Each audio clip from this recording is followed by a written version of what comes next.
Who's Ivanti? Goose is your Copilot, and a whole lot more passwords are disclosed again. These stories and much more in today's episode of MSP Dispatch.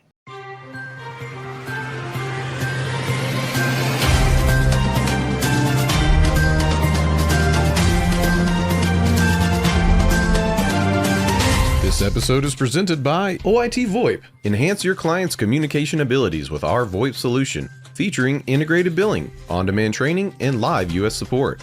Collaborate seamlessly with Microsoft Teams integration and put your entire phone system in your pocket with Mobile X. Improve your offerings and increase profitability with reliable service for 1/10 of the average MSP acquisition cost. To learn more, visit oit.co or dial 844-CALL-OIT. Good morning and welcome to the January 19th episode of MSP Dispatch, your source for news, community events, and commentary in the MSP channel. I'm Ray Orsini, joined as always by my co-host sometimes, Mr. Jason Slagle. How you doing, Jay? I'm good. I was like, always. Oh, is there something you're not telling me? Almost all the time, sometimes, yeah. I mean, we did this where I took a couple weeks off. We came back. Tom covered for me. We had coverage for me. And then I had one episode with Tony on Tuesday, and he's gone again. So yeah. I think he's avoiding me. I'm not sure. But I appreciate you coming in, dude. You were at CodeMash in Ohio. How was that? It was good. I was at CodeMash. I think they actually reached out to me to cover it, and I don't think I ever responded to Simon because I was at CodeMash. That makes absolute sense. Yeah. All right, Jason. Well, I appreciate that, but I think now it's time. Let's get into the news. Yeah, let's do it. I'm excited.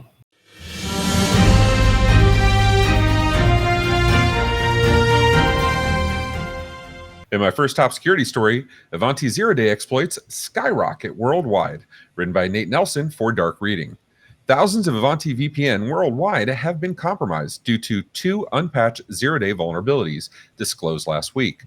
These vulnerabilities, CVE 2023-46805 and CVE 2024-21887, are affecting the Ivanti Policy Secure and Ivanti Connect Secure, allow attackers to bypass authentication checks and execute arbitrary commands on compromised devices. As of now, there's no patch accessible for either vulnerability. However, Ivanti has outlined plans to release patches targeting January 22nd for CVE 2023-46805 and February 19th for CVE 2024-21887. Despite no available patches, Ivanti recommends users employ the Integrity Checker tool to detect compromises while waiting for future fixes. All right, Jason, what's Ivanti? It is what I believe was normally known as Pulse Secure, right? And where I've come across it is, I think it's still called Pulse Secure, but now it's Ivanti Pulse Secure. It is a VPN client that I've come across a lot in Juniper, right? We have a couple of clients that use Juniper, and I've actually had to use this software. So like this story came out, and I've kind of been following it a little bit, and I'm going, why are there thousands of these things? I've literally never heard of this software. And as it turns out, they just broadcamed it. We're going to use that as a verb now. So this company seems to have just obtained the Pulse Secure stuff from what was apparently Pulse Secure Inc., which was what Juniper was using on the back end. So bringing it back to the MSP space, yes, I know Pulse Secure, so that's good to know. But it's also not seen a whole lot, at least in my spaces. What about you? I mean, I see it more on the enterprise side, much larger MSPs. Yep, 100%. I come across this in the enterprise space when we have, like Fortune 1000 companies that happen to be using Juniper stuff, or they use Pulse Secure on the back end. It seems to be becoming less common. I see other products replacing it. I actually independently just recently uninstalled it on my Mac because the last client I had that was using it is no longer using it. So I uninstalled it because it was popping up the little like, this will be unsupported in future versions of Mac thing when I booted. This is likely a concern for MSPs, especially in the mid-market and larger space, right? But for the MSP world, I'm not sure this is as much of a sky is falling as something like a vulnerability in the Sonic Wall VPN client would be. or the ever-giving Fortinet clients that, just keep giving. Actually, let's cross our fingers. I haven't seen one yet for 2024. So somebody will recycle the same one they haven't patched yet. Yeah, I mean, that's the positive side, right? Since there's no auto patching, it's just, I'm sure those whatchamacallit, go down to Shodan and see who's accessible. So in cases like this, let's take it back out a little bit.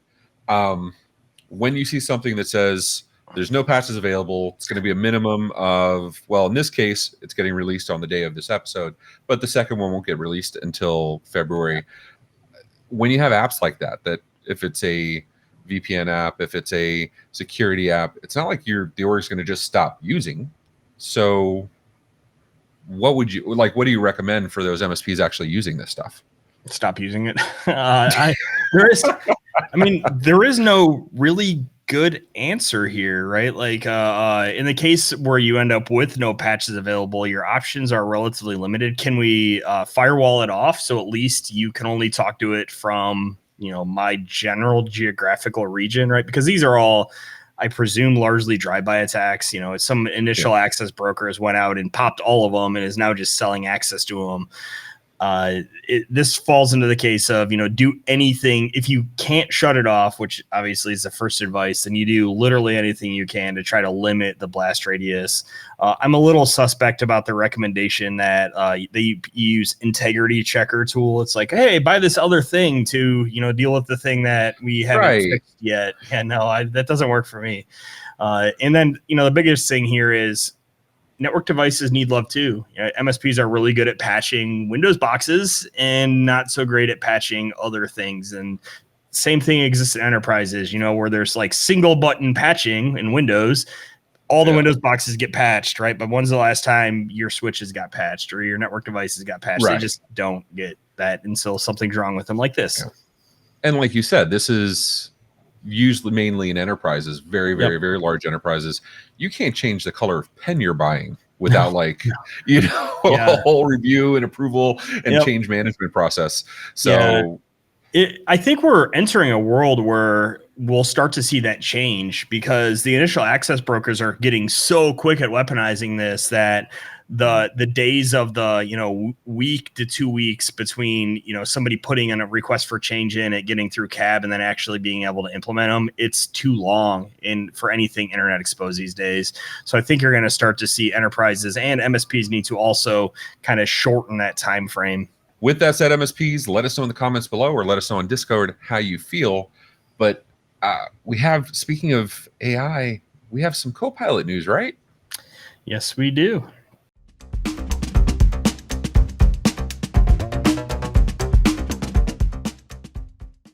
And in my story, in the least surprising news ever, Microsoft launches a pro plan for Copilot. This is brought to us by Kyle Wiggers from TechCrunch. Microsoft is introducing a paid Copilot plan called Copilot Pro, priced at $20 per user per month, targeting consumers. It offers Copilot generative AI features in Word, Excel, PowerPoint, Outlook, and OneNote on PC, Mac, and iPad. Although this premium add-on is not bundled with Microsoft 365 subscriptions, it aims to enhance the user experience with additional AI features. Microsoft is also expanding Copilot's business accessibility, extending it to Microsoft 365 Business Premium, Business Standard, E3, E5, and Office 365 E3 and E5 users. In addition to the paid plans, Microsoft is introducing free features, including Copilot's GPTs tailored to topics of interest and a Copilot mobile app for Android and iOS, with chat history syncing and access to GPT-4 and DALL-E 3 for image creation. Wow, Ray, that's a lot of use of the word Copilot and a whole lot of stuff here. I kind of went off the cuff there and added the little least surprising news ever thing here. What are your thoughts on this? Did you know that Notepad is adding AI? Are you kidding me? Notepad. I'm not kidding you. We covered this on Tuesday on So this AI is very much a what? I want AI and Calc. This is one of those things where it's like slap AI on everything. And we've been around right? In the 2000s, the HD got slapped on everything, didn't really mean anything. And then when it became 1080, it was full HD, right? Yep. We've seen this with 5G, where 5G can mean like 19 different things. So I see the AI stuff. Yay. Copilot, I'm actually excited about. Anybody who's used GitHub Copilot knows it's pretty awesome. Yep. Copilot in Teams is fantastic. So Copilot in Bing has gotten better. It's no longer berating any of the users, which yay. And we can, Phil, you can point back to that episode where we talked about that. So it's nice to see this stuff being added. I think this is not one of those, my fridge has AI. I think this is more legitimate use AI. I don't know. I kind of want Clippy back, right? Like this is a missed opportunity to link the word Copilot to Clippy, right? Like I see you're trying to write a letter. Would you like me to write it for you? We're coming full circle back. No, but like this time Clippy will be like, you ever see SpongeBob when he's like all muscular? Yeah. Like Clippy will be that because he's, or instead of folding into an envelope, he formers into a Terminator. Right. I think we might be getting closer with something like that. I know we've said it a million times. I'm going to say it again. When Skynet comes, all you people, I don't want to hear anything. You knew it was coming. We've warned you many times. Oh yeah. It's, I mean, this is kind of neat, right? If I can, I'm already got, I think a Jasper AI account and a couple other AI things I'm paying for, right? If I can get some of that functionality inside of a $20 a month, Copilot Pro, especially if it comes with, or I can get it as part or cheaper as part of Business Premium, I'd probably be incentivized to do that. I feel bad for some of these niche companies that have spun up here, right? Is like third-party offerings that are now just basically going to be replaced by the first-party offerings. But I think it's better for the world in the end for these things to exist. I don't disagree at all. Like you, I have a Jasper account. I have a ChatGPT, the $20 a month one, which honestly I use a lot less because I'm using a lot more Claude. Teams Premium comes with the AI features, and it's a lot. And I use Fireflies. I use Fireflies. So Teams Premium has these functionality now that's kind of rivaling Fireflies, and this is one of those cases where I agree with you. I think Microsoft is going to put it in meaningful places and a lot of non-meaningful places. Yeah. But where you have the data. I mean, Edge, I'm a convert, been using it for a couple months. The little sidebars with Bing and search and AI, it's making it easier, and it's not an extra bill per month, right? Because when you're managing an org, you have 10, 20, 50, 200 people. How are you going to pay, even $20 a month extra for Copilot? Yeah. It's not an extra charge right now. I will say Microsoft has this bad habit of, hey, we're going to give you this thing for free, and then 9 months from now, we're going to take it away and charge you for it as soon as we get you hooked. Well, let's be honest. That's exactly what's going to happen. It's go free, paid, then it'll get included in Office or M365, and then they'll raise the M365 prices. So and I'm with okay with that. No, I'm too. I'm 100% okay with it. I think for MSPs, it'll be easier to pitch it because it's included in something you already need. Yeah. But with that said, I don't believe this is going to be like when SharePoint, SharePoint's used for the files, but there's like when SharePoint's included and you can make an intranet with M365 or Yammer that's included. This is not going to be one of those things that the clients don't even know is there. I think this is one of the things MSPs are going to have to train on and be prepared to train their clients on best use, data sovereignty. You know what I mean? So that's why I think that this actually matters to us. Well, we're seeing increased use of SharePoint sites and the other things internally, and we actually push that down to clients. My fear is that this is going to be the team story where it's free and everyone gets used to it, and then when they take it away, there's going to be a bunch of backlash, and even to the point of we've had end user clients that aren't billed by us, that are billed independently, that have their own 365 subscriptions. We've had them have users go in and just turn on Teams Pro because the features they used to get for free are now pay. And then the organization is quite unhappy about that. So there are definitely some things that we'll see. I'm all for it. It's just one of those things that I hope this doesn't become like the straw that breaks the camel's back for a lot of small businesses that are already, they're like $22 a month for business premium is already too much, right? If they raise it to 27, because now all these AI features in there that some of them aren't using are included, we might see some backlash. Yeah. So let us know. Are you using this stuff? Do you plan to use this stuff? What are your thoughts? Are we completely off base? Let us know in the comments. Yeah. So as we go through this, I'm actually, remind me what your email address is again, Ray. Actually,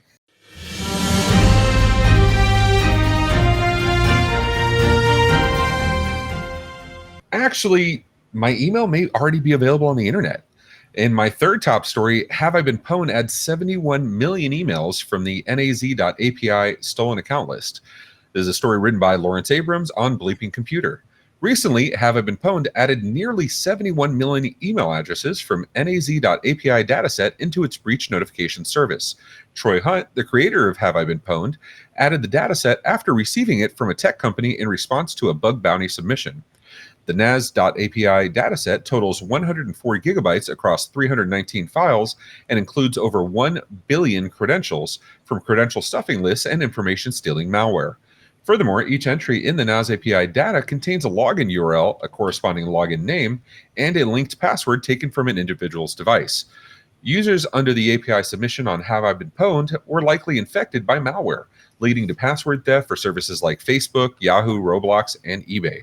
Despite users being able to verify compromised login information on Have I Been Pwned, the specific website affected by a data breach is not specified. Jason, you said you got an email on this, right? You said you got I've gotten emails for several things, and so I'm presently trying to figure out how I can get this data, where I'm going to stuff it, and then start searching it. It's somewhat troubling the number of emails that are in there. What wasn't covered in your story you just read, that in my own research, because I've been reading about this for several days now, I think something like 60% of the emails password combinations that they saw in this breach were new. They were not previously present in the database. So this is a huge amount of new entries in the Have I Been Pwned database. That makes it a little more dangerous for things like rainbow tables when you're just doing hammering at logins, right? Yep. I'm waiting for a new RockU to come out of this, right? Because essentially RockU is it is a thing that you end up using that contains all of the passwords from every breach that's ever been known. There's 14 million passwords in it, right? If we have 71 million here and 60% of them are new, we have several million more passwords that have been used that you can throw into RockU to crack with. I mean, and that's the terrifying part. Now, hopefully, many of these websites have rate limiting, have like other countermeasures for this, because those things have been around for decades. But is this information useful when it doesn't affect the compromised site? I can see a reason for not including the compromised site to the general public, but if you can confirm your email, I think that's valid information you would really need to have to fix this, right? Yeah, so that's what I'm doing now, actually, while we're talking here. I'm subscribing to Have I Been Pwned to see if they actually do reveal more information if you have a paid subscription, because I do have mine set up already and have all of my I have all of my domains saved and already tracked inside of that. So the free tool will tell you that you're in it, but it won't tell you where it's at. Will know here in just 1 second whether or not the paid version actually gives you more information. I wonder if the multitude of new passwords that were previously unavailable are things that are coming from password managers, right? Because we've seen traditionally, God, love, dog, blah, blah, blah. We joke about it, but we still see these things in the wild. Originally or traditionally, a lot of those things happen, and they keep getting reused over and over. And why these password lists are so valuable is because people are very unimaginative. Yeah. But when I see this new swath of a ridiculous number of new passwords, like you were talking about, it makes me wonder, maybe some of these are password manager generated, and in that case, does it matter as much?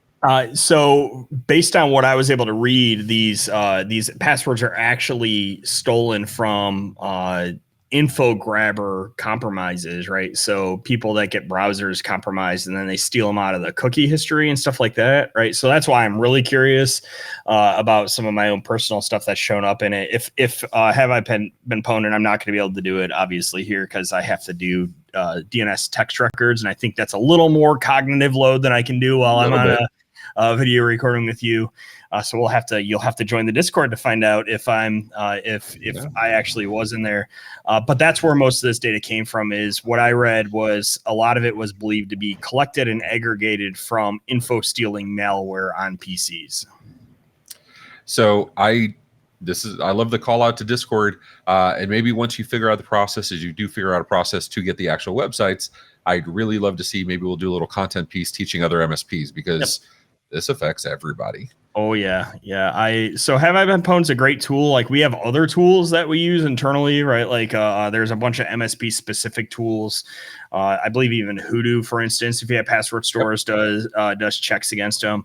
But being able to do this for your customers is actually really important, and being able to actually get access to the data that isn't just you have owned passwords. It's hey, you have owned passwords and they were on this site, because one of the things that isn't known, like my password manager, I've got 900 passwords in it, and without knowing what sites maybe they're not reused, and without knowing what sites may be affected, it's useless to me to know that I have a compromised password, because I'm not going to go out and change 900 passwords.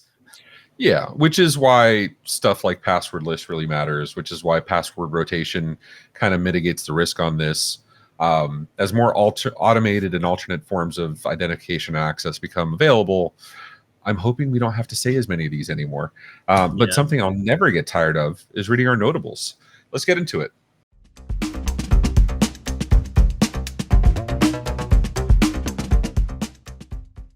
In my first notable, Google now admits it could collect data in Chrome's Incognito mode, from Mariella Moon and Engadget. Google has updated the disclaimer for Chrome's Incognito mode in its experimental Canary channel following a $5 billion lawsuit settlement. The move aims to address concerns raised in the lawsuit filed in 2020, alleging Google's tracking practices during incognito browsing misled users about their privacy control. The revised warning clarifies that while incognito mode shields users' activities from others on the same device, it doesn't affect how websites collect and use their data.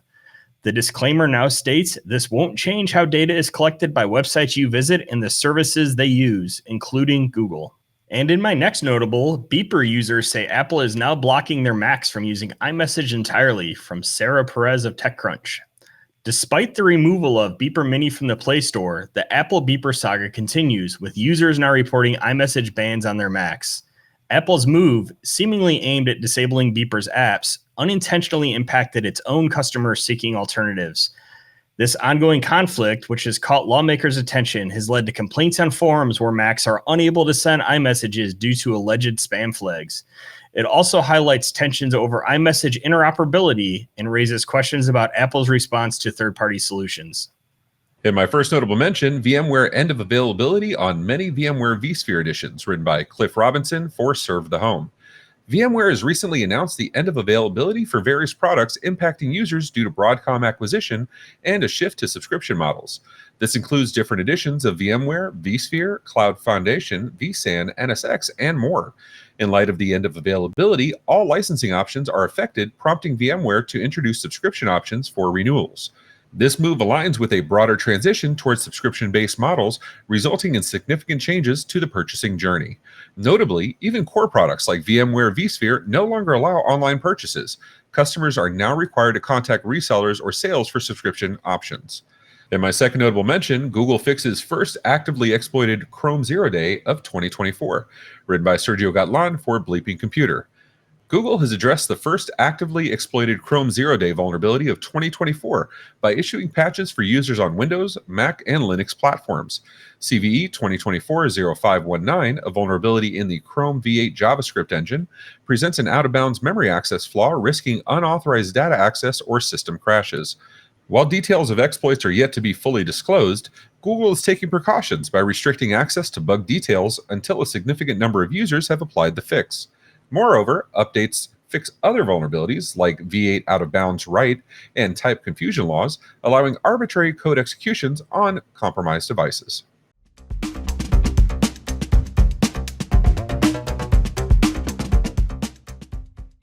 Today we're delving into a topic that's stirring up the world of voice acting and beyond. First up, a groundbreaking yet contentious development in the world of voice acting.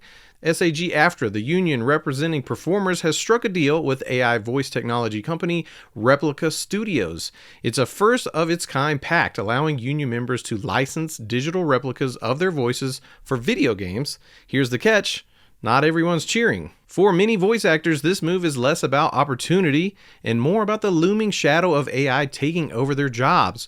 The agreement, which came after a historic Hollywood strike last year, marks a significant shift in the industry's approach to AI. While the union leaders hail it as a pioneering step ensuring consent and compensation, the sentiment on the ground is a mix of skepticism and concern. Voices from within the community like Erica Ishii and Xander Mobus are questioning the level of consultation and the implications of this deal. Upon first reading this article, I felt like this was a move in the right direction, but just by taking a quick look at Xander Mobus' X feed, he, among many other voice actors, are clearly not happy with this move by SAG-AFTRA. Reactions range from floating the idea of legal action against the union to the sad reflection that it feels like the union, built to protect the workers, had actually turned against them. One user, Janisku7, really cut to the heart of this, which I think it should be reflected in more of these, creative AI models, when they say if it doesn't include the run cost plus the voice actor fee by contract amount every time it runs, then it's totally not ethical.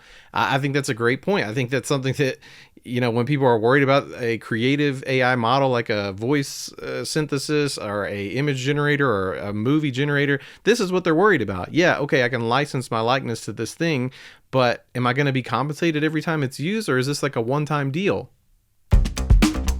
There are plenty of amazing upcoming events taking place across the community, so let's see what's happening this week. On January 23rd at 3 p.m. Eastern Time, your engineer-led guide to Acronis Cyber Protect Cloud, presented by Acronis. And then the next day, the 24th through the 26th, an in-person event, FETC 2024 Future of Education Technology Conference in Orlando, Florida. And then on the 25th at 11 a.m., Building, Selling, and Delivering Your Cybersecurity Offering, presented by Huntress. And coming from the MSP Media Network this week, we have, right after this episode at 11 a.m. Eastern Time, MSP Community Live is back. And then next week on Wednesday the 24th at 1 p.m. Eastern Time, Partner First returns for a webinar about prepping for sale, the top 5 mistakes to avoid when selling your MSP to maximize your bank account.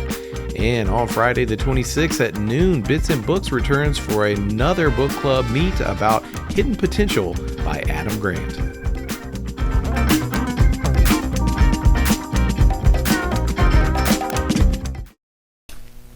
Hi, I'm Aaron, and I'm a jobaholic. We all have something in common. We all have a worst job story. Each episode, I'll welcome one guest to share their most insane worst job story. And in return, I'll share one of mine. Join me the first Friday of every month for new episodes of 38 at 38. So how'd you like today's show? If you liked it, hit the thumbs up button. And if you didn't, go and hit it 3, 5, 7 times. Go happy. It's the new year. And if you want to hear more, go and hit that subscribe button on the YouTubes or your favorite podcatcher. Did you know we also have a Discord where we post stories all week? You can propose your own stories and even vote on which ones we'll cover. As my friend Rich Mankey says, make sure to tell a friend. Also, be sure to follow us on social media at MSP Media TV.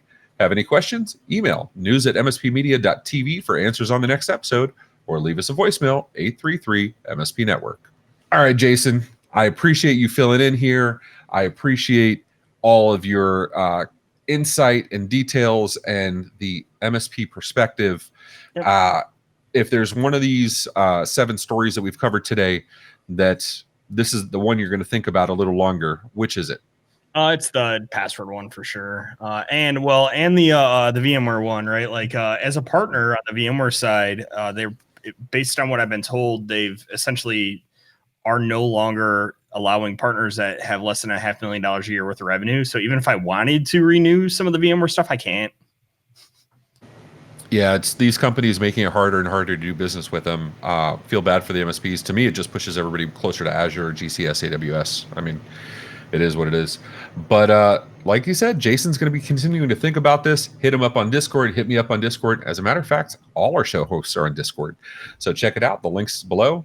Jason, thanks so much for being on here. I appreciate you. Ladies and gentlemen, till next time, take care of yourselves and each other. See ya.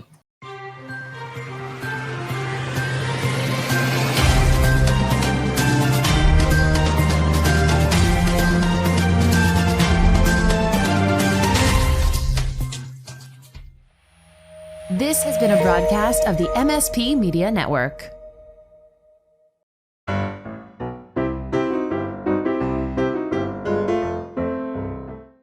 Microsoft is introducing a paid Copilot plan called Copilot Pro. This is so hard to say. Yeah.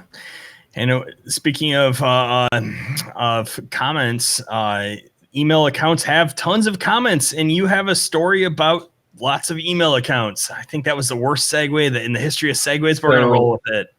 And if you didn't, go and hit it 3, 5, 7 times. Go happy. It's the new year. And if you didn't,